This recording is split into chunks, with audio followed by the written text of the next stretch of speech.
വാഗ്ദത്തം നിറവേറുവാൻ പ്രിയ brother sister, നീ ഏറെ പ്രതീക്ഷയോടെ കാത്തിരിക്കുന്ന ദൈവം ഇന്നലകളിൽ നിന്നോട് സംസാരിപ്പിച്ച, നിന്നെ വലിയ പ്രതിസന്ധികളുടെ മധ്യത്തിൽ ഉറപ്പിച്ച് നിർത്തുകയും സ്വപ്നം കാണുന്നവനാക്കി പ്രതീക്ഷ നിർഭരനാക്കി മാറ്റുകയും ചെയ്ത അതേ ആ വാഗ്ദത്തം ഇന്ന് ഒത്തിരി എതിർപ്പുകൾക്കും വെല്ലുവിളികൾക്കും കാരണമായിരിക്കുന്ന ആ വാഗ്ദത്തം പ്രാപിച്ചെടുക്കുവാൻ നീ വാളെടുക്കണ്ട, യുദ്ധവും ചെയ്യേണ്ട. പിന്നെ ഞാൻ രതീഷ്, നിങ്ങളായിരിക്കുന്നത് പ്രൈസർ ഫാമിലിയുടെ പ്രഭാതമനെ എന്ന പ്രതിദിന വചന സന്ദേശത്തിനൊപ്പം ശമൂവേൽ പ്രവാചകന്റെ 1-ാമത്തെ പുസ്തകം 24-ാം അധ്യായം 4-ാമത്തെ വാക്യം, അവിടെ ഈ വിധത്തിൽ രേഖപ്പെടുത്തപ്പെട്ടിരിക്കുന്നു: ദാവീദിൻ്റെ ആളുകൾ അവനോട്, ഞാൻ നിൻ്റെ ശത്രുവിനെ നിൻ്റെ കയ്യിൽ ഏൽപ്പിക്കും, നിനക്ക് ബോധിച്ചതുപോലെ അവനോട് ചെയ്യാം എന്ന് യഹോവ നിന്നോട് അരുളി ചെയ്ത ദിവസം ഇതാ എന്ന് പറഞ്ഞു. അപ്പോൾ ദാവീദ് എഴുന്നേറ്റ് ശൗലിൻ്റെ മേലങ്കിയുടെ അറ്റം പതുക്കെ മുറിച്ചെടുത്തു. നോക്കൂ, മേലങ്കിയുടെ അറ്റം മുറിച്ചെടുക്കപ്പെട്ട ശൗൽ ആരാണ്? ഇസ്രായേലിലെ രാജാവാണ്. അതിലുപരിയായി പ്രസ്തുത ഭാഗത്തിൽ വിവരിക്കുന്ന സന്ദർഭത്തിന് കാരണമായിരിക്കുന്ന ഒരു മനുഷ്യൻ്റെ എതിരാളി അല്ലെങ്കിൽ പ്രതിയോഗി. ആ മനുഷ്യൻ്റെ പ്രതിയോഗി എന്ന് പറഞ്ഞാൽ അവൻ്റെ വാഗ്ദത്തത്തിൻ്റെ പ്രതിയോഗി. ആരാണ് വാഗ്ദത്തമുള്ളവൻ? മറ്റാരുമല്ല, ദാവീദ്. അപ്പോൾ നിങ്ങൾ ചോദിക്കും, എന്താണ് ദാവീദിൻ്റെ പ്രത്യേകത? ദൈവം സ്നേഹിക്കുന്നവരാണ്, ദൈവത്തെ സ്നേഹിക്കുന്നവരാണ്. എന്നെ കേൾക്കുന്ന പ്രിയരെ, നിങ്ങൾ ദൈവത്തെ സ്നേഹിക്കുന്നവരാണോ? നിങ്ങളെ ദൈവം സ്നേഹിക്കുന്നുണ്ടോ? നിങ്ങൾ പ്രത്യേകത ഉള്ളവരാണ്. നിങ്ങൾ സംതിങ് സ്പെഷ്യലാണ്. ഒന്നുമാകാതെ ഒരിടത്തും എത്താതെ നിങ്ങളുടെ ജീവിതം ഒടുങ്ങിപ്പോകുവാൻ എൻ്റെ ദൈവം അനുവദിക്കത്തേയില്ല. സഹോദര കേൾക്ക്, നീ ദൈവത്തെ സ്നേഹിക്കുന്നത്, സഹോദരി കേൾക്ക്, നീ ദൈവത്തെ സ്നേഹിക്കുന്നത് വെറുതെയായി വൃഥാവ എന്ന് പറയുവാൻ എൻ്റെ ദൈവം അനുവദിക്കത്തേയില്ല. നോക്കൂ, അവിധത്തിൽ ദൈവത്തെ സ്നേഹിച്ച ദാവീദിന് ദൈവം ഒരു വാഗ്ദത്തം നൽകി. എന്താണ്? തൻ്റെ ജനമായ ഇസ്രായേലിനെ നയിക്കുവാനും സംരക്ഷിക്കുവാനുമുള്ള വാഗ്ദത്തം. അവരുടെ മുൻപിൽ നിന്ന് അവരെ മുൻപോട്ട് നയിക്കുവാൻ, അവരുടെ ലീഡറായി, അവരുടെ രാജാവായി, ഇസ്രായേലിൻ്റെ രാജാവായി ദൈവം തൻ്റെ പ്രവാചകനായ ശമൂവേലിനെ വിട്ട് ദാവീദിനെ അഭിഷേകം ചെയ്യുന്നു. വാഗ്ദത്തം ഇസ്രായേലിലെ രാജാവായി മാറും. എന്നാൽ ആ വാഗ്ദത്തത്തിന് വിരോധമായി, നോക്കൂ, ദാവീദിന് വിരോധമായിട്ടല്ല ശൗലിൻ്റെ അപ്പനായ കീശും ദാവീദിൻ്റെ അപ്പനായ ഇശായിയും തമ്മിൽ അടിപിടിയില്ല, സ്വത്ത് തർക്കമില്ല, അതിര് തർക്കമില്ല. അവർ തമ്മിൽ നേരത്തെ ഒരു പ്രശ്നവുമില്ല. ശമൂവേൽ പ്രവാചകൻ്റെ 1-ാമത്തെ പുസ്തകം തന്നെ 16-17 അധ്യായങ്ങൾ വായിക്കുമ്പോൾ ദാവീദ് ശൗലിനേറെ പ്രിയപ്പെട്ടവനായിരിക്കുന്നത് കാണുവാനായിട്ട് കഴിയും. ശൗലിൻ്റെ മേൽ ബാധിക്കുന്ന പിശാചിനെ കിന്നരം വായിച്ച് പുറത്താക്കുന്നതും അവനൊരാശ്വാസം നൽകുന്നതും ദാവീദാണെന്ന് രേഖപ്പെടുത്തിയിരിക്കുന്നു.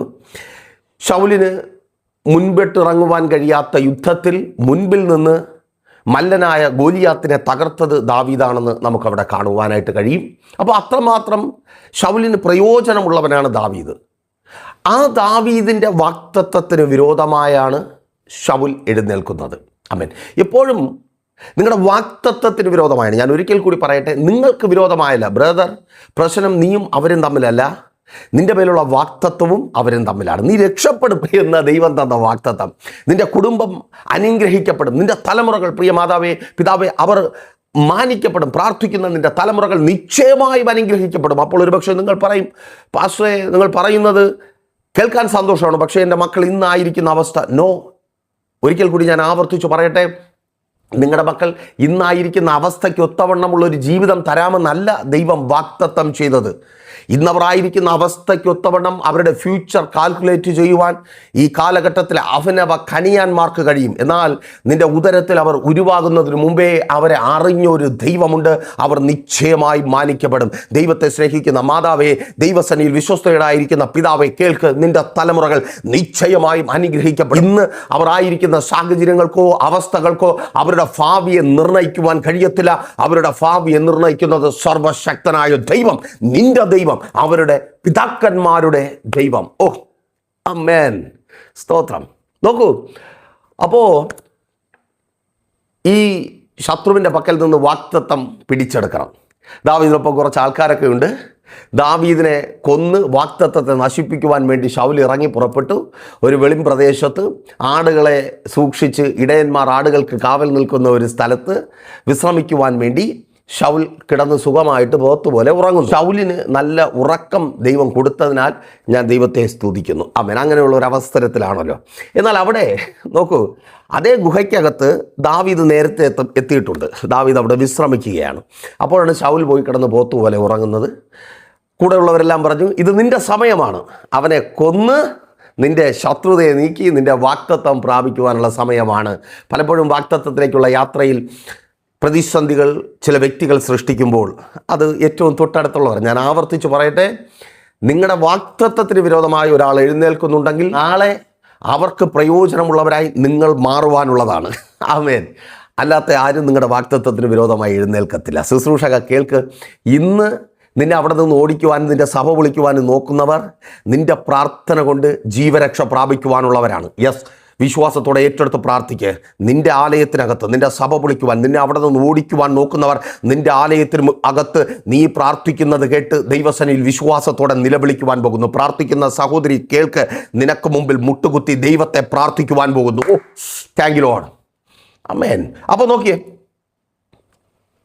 ദാവീദ് ഇവരുടെ വാക്ക് കേട്ട് കൊല്ലുവാൻ വേണ്ടി വാളുമെടുത്ത് പോവുകയല്ല, മറിച്ച് അവൻ്റെ വസ്ത്രത്തിൻ്റെ ആ അറ്റം അറുത്തെടുത്തിട്ട് പുറത്തു പോവുകയാണ്. എന്നിട്ട് ദാവീദ് തൻ്റെ സ്റ്റേറ്റ്മെൻറ്റ് വിളിച്ചു പറയുകയാണ്, നിന്നെ കൊന്നെൻ്റെ വാഗ്ദത്തം പ്രാപിക്കേണ്ട ആവശ്യം എനിക്കില്ല. എൻ്റെ കയ്യിലെ വാളുകൊണ്ട് നീ കൊല്ലപ്പെടുവാനുള്ളവനല്ല. കാരണം എനിക്ക് വാഗ്ദത്തം തന്നത് ദൈവമാണ്. ആ ദൈവത്തിനറിയാം എൻ്റെ വാഗ്ദത്തം, എന്നോട് പറഞ്ഞ വാഗ്ദത്തം എങ്ങനെ നിറവേറ്റണമെന്ന്. പ്രിയ ബ്രദർ, അവിടെ ആ രാജ്യത്ത് നിന്നെ മാനിക്കാമെന്ന് നിന്നെ അനുഗ്രഹിക്കാമെന്ന് പറഞ്ഞത് ദൈവമാണ്. നീ ദൈവത്തിൻ്റെ പടയാളി വേഷം കെട്ടണ്ട, നീ വാളെടുക്കണ്ട, നീ തന്ത്രങ്ങൾ മെനയണ്ട, നീ പദ്ധതികൾ ഒരുക്കണ്ട. സിസ്റ്ററെ കേൾക്ക്, ആ കുടുംബത്തിനകത്ത് നിന്നെ അയച്ചതും നിന്നെ മാനിക്കാമെന്ന് പറഞ്ഞതും ദൈവമാണ്. അവിടെ പിടിച്ചു നിൽക്കുവാൻ വേണ്ടി നീ നാവിനെ ആയുധമാക്കി മാറ്റേണ്ട, നീ നാവ് കൊണ്ട് യുദ്ധം ചെയ്യേണ്ട. നിൻ്റെ സ്ട്രാറ്റജി എല്ലാം അങ്ങ് മാറ്റിവെക്ക്, നിൻ്റെ പദ്ധതികളെല്ലാം അങ്ങ് മാറ്റിവെക്ക്. ദൈവം നിനക്ക് വാഗ്ദത്തം തന്നിട്ടുണ്ടെങ്കിൽ ആ വാഗ്ദത്തം നിവർത്തിക്കുവാൻ എൻ്റെ ദൈവം ശക്തനാണ്. യെസ്, യേശുവിൻ നാമത്തിൽ. ആ കുടുംബത്തിനകത്ത് നിന്നെ കൊണ്ടുചെന്ന് എത്തിച്ചിട്ടുണ്ടെങ്കിൽ അവിടെ എൻ്റെ ദൈവം നിന്നെ നിശ്ചയമായും മാനിക്കും. അതിനുവേണ്ടി നീ യുദ്ധം ചെയ്യണ്ട. ബ്രദറെ, അവിടെ ആ ബിസിനസ് നീ തുടങ്ങിയിട്ടുണ്ടെങ്കിൽ, അങ്ങനെ ഒരു ബിസിനസ്സിലേക്ക് നീ കാൽ വെച്ചിട്ടുണ്ടെങ്കിൽ, ഇന്ന് നിനക്ക് വിരോധമായി നിൽക്കുന്നവരോട് യുദ്ധം ചെയ്യുവാൻ വേണ്ടി നീ ഇറങ്ങി പുറപ്പെടേണ്ട. ജാതീയ മാർഗങ്ങളിലൂടെ നീ നടക്കണ്ട. വിഗ്രഹങ്ങളുടെ മുൻപിൽ പോയി മുട്ടുകുത്തേണ്ട. നേർച്ച കാഴ്ചകൾ ചെയ്യേണ്ട. പൂജയ്ക്കെന്ന് പറഞ്ഞ ആഭിചാരത്തിനും ക്ഷുദ്രപ്രയോഗത്തിനും പരിചയക്കാരൻ്റെ കയ്യിൽ ക്യാഷ് കൊടുത്ത് വിടേണ്ട. ആ ബിസിനസ് നിൻ്റെ വാഗ്ദത്തമാണ്. അത് ദൈവം നിന്നോട് പറഞ്ഞതാണ്. അതിനുവേണ്ടി നിനക്ക് യുദ്ധമില്ല. ഓ ആമേൻ, നിനക്ക് യുദ്ധമില്ല. പലരും പറയും ഇതാണ് നല്ല സമയം. ആമേൻ, ഇതാണ് നല്ല സമയം, അവനങ്ങ് തീർത്തുകളാ, അവനങ്ങ് അവസാനിപ്പിച്ചുകളാ. നോ, ആമേൻ. യുദ്ധം യഹോവയ്ക്കുള്ളത്. നീ വായടക്കി ദൈവസന്നിധിയിൽ പ്രാർത്ഥിച്ചു തുടങ്ങ്. പ്രിയ സഹോദരി, പലപ്പോഴും നാവ് ചൊറിഞ്ഞുകൊണ്ട് വരും, രണ്ട് പറഞ്ഞിട്ട് തന്നെ കാര്യം, ഇപ്പോൾ ഇവൾ വായടക്കി വന്നു. നോ ബ്രദർ, നിൻ്റെ നാവിൽ നിന്ന് സ്തുതിയും സ്തോത്രവുമാണ് വരാനുള്ളത്. ദാവീദിന് പറയുവാനുള്ളതാണ്, അവനെ ദൈവം തിരഞ്ഞെടുത്തതാണ്, അവനെ ഞാൻ തൊടത്തില്ല. ആമേൻ, സ്തോത്രം. തിരിച്ചറിയുന്നവർക്കാണ് ഞാൻ ദൈവത്തെ സ്തുതിക്കുന്നു. ആമേൻ. നിങ്ങളൊരു വാഗ്ദത്തം കേട്ടിട്ടുണ്ടെങ്കിൽ ചുറ്റും ശത്രുക്കളുണ്ടാകും. അവരോട് നിങ്ങൾ യുദ്ധം ചെയ്യേണ്ട, നിങ്ങൾ ദൈവസന്നിധിയിലിരിക്കുക. ആമേൻ. ഞാനിങ്ങനെ പറയട്ടെ, ദാവീദ് വായടച്ചപ്പോൾ, ദാവീദ് മൗനമായിരുന്നപ്പോൾ, ദാവീദ് വാളെടുക്കാതിരുന്നപ്പോൾ എന്താ സംഭവിച്ചതെന്നറിയാമോ? ശമൂവേൽ പ്രവാചകൻ്റെ 1-ാമത്തെ പുസ്തകം 31-ാം അധ്യായം 4-ാമത്തെ വാക്യത്തിൽ തൻ്റെ പടയാളിയുടെ ഫടൻ്റെ മുമ്പിൽ നിന്നിട്ട് ശൗൽ കേഴുകയാണ്, നീ എന്നെ ഒന്ന് കൊന്നുതാ. ഞാനിങ്ങനെ പറയും, നീ വായടച്ചാൽ നിൻ്റെ ശത്രു ഉരുകിത്തീരുന്നത് നീ കാണും. നിൻ്റെ നാവ് കൊണ്ട് ചെയ്യുവാൻ കഴിയാത്തത് എൻ്റെ ദൈവം അവൻ്റെ ജീവിതത്തിൽ ചെയ്യും. നിൻ്റെ വാഗ്ദത്തത്തിന് വിരോധമായി എഴുന്നേൽക്കുന്ന ശത്രുവിനോട് യുദ്ധം നിനക്കല്ല, എൻ്റെ ദൈവത്തിനാണ്. വിശ്വാസത്തോടെ ഉറച്ചു നിന്ന് പ്രാർത്ഥിക്കുക, ഉപവസിക്കുക. ഈ ദിവസങ്ങളിൽ കർത്താവ് നിനക്ക് വേണ്ടി അത്ഭുതം പ്രവർത്തിക്കും. നിൻ്റെ തലമുറകളായിരിക്കുന്ന സ്ഥാനത്ത് എൻ്റെ ദൈവം അത്ഭുതം പ്രവർത്തിക്കും. ചിലർ വിരോധമായി നിൽക്കുന്നത് കൊണ്ട് നോ, അവർക്കുൾപ്പെടെ തണലായി തണുപ്പായി എൻ്റെ ദൈവം നിൻ്റെ തലമുറയെ മാറ്റും. ആരാണോ നിന്നെ അവിടെ നിന്ന് ഓടിക്കുവാൻ ശ്രമിക്കുന്നത് അവർക്കൊരു ആശ്രയമായി, ആശ്വാസമായി എൻ്റെ ദൈവം നിന്നെ മാറ്റും. അതെ, റെഡിയാണോ പ്രാർത്ഥിക്കുവാൻ, ഉപവസിക്കുവാൻ? അപ്പോൾ നിങ്ങൾ ചോദിക്കും, പാസ്റ്റർ പ്രാർത്ഥിക്കുവാനൊക്കെ പറ്റും, പക്ഷേ ഉപവസിക്കുവാൻ ഇപ്പോഴത്തെ സാഹചര്യത്തിൽ നിങ്ങൾക്ക് അവസരമുണ്ട്. നിങ്ങൾ പ്രൈസർ ഫാമിലിക്കൊപ്പമായിരിക്കുന്നു, നിങ്ങൾ ലോകത്തിൻ്റെ ഏത് ഭാഗത്തായിരുന്നാലും പ്രൈസർ ഫാമിലിക്കൊപ്പം ചേർന്ന് ഉപവസിക്കുവാനും ഇന്ന് നിങ്ങൾക്ക് മുമ്പിലായിരിക്കുന്ന ശത്രു സ്വയം ഒരുങ്ങിത്തീരുന്നതും നിങ്ങൾ ആ വാഗ്ദത്തം പ്രാപിക്കുന്നതും അനുഭവിക്കുവാനും കാണുവാനുമുള്ള അവസരമുണ്ട്. കോൺടാക്ട് ചെയ്താൽ മതി, ഞാൻ കൂടുതൽ വിവരങ്ങൾ അറിയിക്കാം. എല്ലാ ദിവസങ്ങളും പ്രഷർ ഫാമിലിക്കൊപ്പം ചേർന്ന് വചനം ധ്യാനിക്കുവാനും മധ്യസ്ഥ പ്രാർത്ഥനയിൽ പങ്കെടുക്കുവാനും നിങ്ങൾക്ക് അവസരമുണ്ട്. പ്രഷർ ഫാമിലി ഗ്ലോബൽ എന്ന നമ്മുടെ യൂട്യൂബ് ചാനലിലൂടെയും ഫേസ്ബുക്ക് പേജിലൂടെയും. വെള്ളിയാഴ്ച ഞായറാഴ്ച സഭയുടെ മീറ്റിങ്ങുകളുണ്ട്. വെള്ളിയാഴ്ച രാവിലെ 11:30 മണി മുതൽ ഉപവാസ പ്രാർത്ഥനയുണ്ട്. ഞായറാഴ്ച രാവിലെ 10 മണി മുതൽ വിശുദ്ധ സഭാരാധന. തിരുവനന്തപുരം ജില്ലയിൽ വെള്ളയാണി കാർഷിക കോളേജിന് സമീപം Kakkamoola Chamavila praise church family worship സെൻറ്ററിൽ വെച്ച് പ്രാർത്ഥനയോടെ കടന്നു വാ, വിടുതലോടെ മടങ്ങാം. കണ്ണടച്ചോ. വിശ്വസ്ത കർത്താവേ, നല്ല ദൈവം, ഒപ്പമായിരിക്കുന്നു ജനത്തെ അങ്ങയുടെ കരങ്ങളിൽ ഏൽപ്പിക്കുന്നു. വാഗ്ദത്തങ്ങൾ നിരവധി കേട്ടവർ, എന്നാൽ വിരോധമായി എഴുന്നേൽക്കുന്ന ശത്രുക്കൾ മുഖാന്തരം വാഗ്ദത്തങ്ങൾ പ്രാപിക്കുവാൻ കഴിയാതെ പകച്ചു നിൽക്കുന്നു. യേശുവേ, വാഗ്ദത്തത്തിന് വിരോധമായി എഴുന്നേൽക്കുന്ന ശത്രുവിനോട് അങ്ങ് യുദ്ധം ചെയ്യണമേ. ഇവരുടെ തൊഴിലെന്ന, നല്ല വരുമാന മാർഗമെന്ന, കൈനിറയെ സമ്പാദിക്കുന്ന, ഉയർച്ച പ്രാപിക്കുന്ന അനുഭവമെന്ന വാഗ്ദത്തത്തിന് വിരോധമായി എഴുന്നേൽക്കുന്ന ശത്രുവിനെ സ്വർഗമങ്ങ് തകർക്കണം. ഇവരുടെ കുടുംബജീവിതത്തിന് വിരോധമായി എഴുന്നേൽക്കുന്ന ദുഷ്ടമനുഷ്യരോട് സ്വർഗമങ്ങ് യുദ്ധം ചെയ്യണമേ കർത്താവേ. ആ വാഗ്ദത്തത്തെ കീറിക്കളയുവാൻ വരുന്ന ശത്രുവിന് മുമ്പിൽ ഇവരുടെ നാവല്ല, അങ്ങയുടെ പദ്ധതികൾ ജയം പ്രാപിക്കട്ടെ. തലമുറകൾ അവരുടെ ഭാവിക്ക് വിരോധമായുള്ള വെല്ലുവിളികൾ കഴിഞ്ഞു മാറട്ടെ. അവരുടെ ഭാവി അനുഗ്രഹിക്കപ്പെടട്ടെ. വിവാഹങ്ങൾ നടക്കട്ടെ. ഉദരഫലങ്ങൾ ജനിക്കട്ടെ. ഉപരിപഠന സാഹചര്യങ്ങൾ ഒരുക്കപ്പെടട്ടെ. രാജ്യങ്ങളുടെ വാതിലുകൾ വാഗ്ദത്തം നിവർത്തിക്കായി തലമുറകൾക്ക് മുമ്പിൽ തുറക്കപ്പെടട്ടെ. വിദേശ യാത്രകൾക്കുള്ള സാഹചര്യങ്ങൾ ഒരുങ്ങട്ടെ. തടസ്സങ്ങൾ മാറട്ടെ. വഴികൾ, വാതിലുകൾ വിശാലതയിൽ തുറക്കപ്പെടട്ടെ. പുതിയത് കുടുംബത്തിനകത്ത് സംഭവിക്കട്ടെ. വിദേശ നന്മകൾ കുടുംബത്തിനകത്തെത്തട്ടെ. അക്കൗണ്ടുകളിൽ സമൃദ്ധി ഉണ്ടാകട്ടെ. പേഴ്സിലെ ശൂന്യതകളും ഇല്ലായ്മകളും മാറട്ടെ. വിസകൾ വരട്ടെ. PR ലഭിക്കട്ടെ. വർക്ക് പെർമിറ്റുകൾ ലഭിക്കട്ടെ. ഭവനങ്ങളുടെ പണികൾക്ക് മേലുള്ള തടസ്സങ്ങൾ മാറട്ടെ. പൂർത്തീകരണം ഉണ്ടാകട്ടെ. പുതിയ അനുഭവങ്ങൾ വെളിപ്പെടട്ടെ. എല്ലാ തടസ്സങ്ങളും യേശുവിൻ നാമത്തിൽ മാറിപ്പോകട്ടെ. ഇവർ അങ്ങയുടെ നാമത്തിൽ അനുഗ്രഹിക്കപ്പെടട്ടെ. രോഗികൾ ഇപ്പോൾ സൗഖ്യമാകട്ടെ. രോഗബന്ധനങ്ങൾ കഴിയട്ടെ. ഡിപ്രഷനുകൾ, ഉറക്കമില്ലായ്മകൾ മാറിപ്പോകട്ടെ. സൂയിസൈഡ് ടെൻഡൻസികൾ മാറിപ്പോകട്ടെ. ജന്മനാലുള്ള രോഗങ്ങൾ മാറിപ്പോകട്ടെ. ബിസിനസ്സുകൾ ചെയ്യുന്നവർ അനുഗ്രഹിക്കപ്പെട്ടത്. സ്വദേശത്ത് വിദേശത്ത് ബിസിനസ്സുകൾ ചെയ്യുന്നവരെ ഞങ്ങൾ അങ്ങയുടെ കരങ്ങളിൽ ഏൽപ്പിച്ച് പ്രാർത്ഥിക്കുന്നു. വർധനവ്, വിശാലത ഇവർ അങ്ങയുടെ നാമത്തിൽ പ്രാപിക്കട്ടെ. ഇതിവരുടെ അത്ഭുതത്തിൻ്റെ ദിവസമായി തീരട്ടെ. പ്രാർത്ഥന കേട്ട് മറുപടി നൽകിയ കൃപയ്ക്കായി സ്തുതിക്കുന്നു. യേശുവിൻ നാമത്തിൽ തന്നെ ആമേൻ. അപ്പോൾ മറക്കാതെ നിങ്ങളുടെ വിലയേറിയ അഭിപ്രായങ്ങളും നിർദ്ദേശങ്ങളും ഞങ്ങളെ അറിയിക്കുക. മാത്രമല്ല, നിങ്ങൾ പ്രഷർ ഫാമിലിക്കൊപ്പം ചേർന്ന് നിൽക്കുക. നിങ്ങളുടെ പ്രിയപ്പെട്ടവരെ ചേർത്ത് നിർത്തുക.